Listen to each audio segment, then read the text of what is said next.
How do you calibrate a sound level meter? Let me show you. You need one of these. It's a little device. It's a sound calibrator that you turn on. And you can hear the little beep here.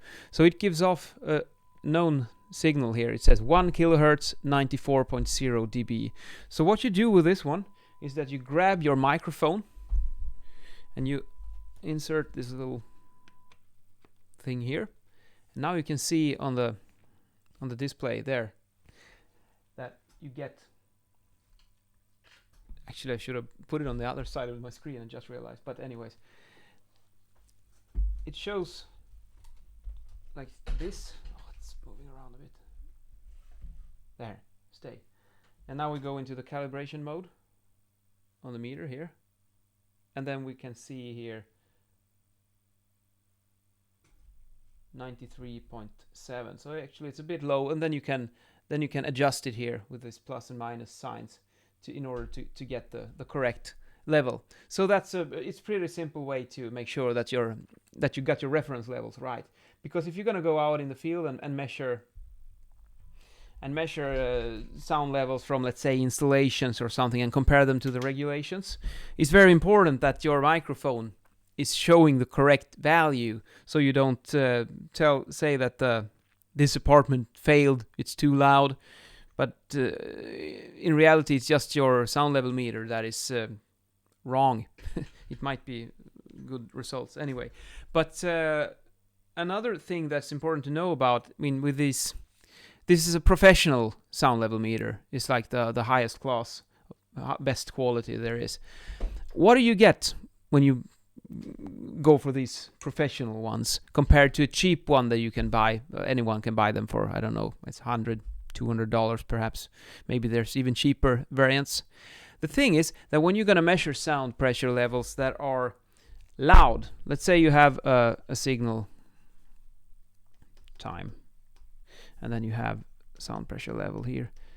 If you got a noise that is up here, something, I don't know, let's say 80 dB, you could perhaps get by with a cheap one, at least if you make sure that it's calibrated and it's showing the right level. Then the cheap one might do. However, you will start to run into problems when we're talking about very quiet sounds down here. Now, let's say we are way below 30, perhaps even 25 or 20 dB.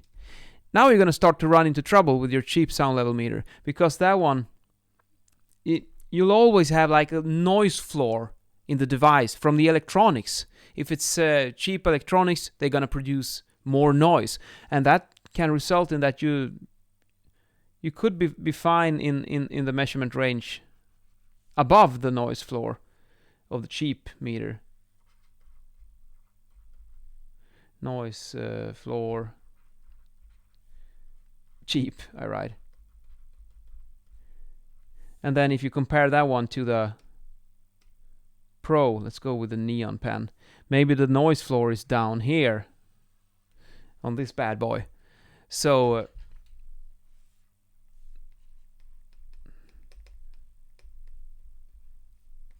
Pro, I write here.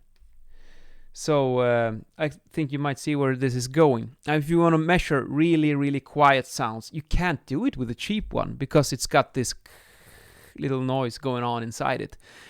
And that means that if the requirement is, let's say it's 25 and you got a noise floor of 30 on your cheap meter, you're going to get 30 decibels on every single measurement, and that is going to look like every test you do, it's failed. But in reality, it's just your sonometer that is not good enough. So that's important to know about. And that's what you get when you buy quality stuff. You can go really, really low. But this one also has a noise floor, of course. But in all practical applications that I've come across, it's never been a problem for me. You got more than enough dynamic range to work with building acoustics at least. So that's it with the acoustics for today. And I'm just gonna leave with a little style tip here that could easily be overlooked. Buttons. This shirt, it's got dark brown buttons all over the place here. And if you wear a watch, You could use a brown leather band on it to pick up the brown in the buttons. Little detail, but it's stuff like that. It makes a difference. It creates this really nice harmony in the outfit, and you could also pick it up with the belt and the shoes, of course, if you want to continue the process. But the buttons are also important. See you later.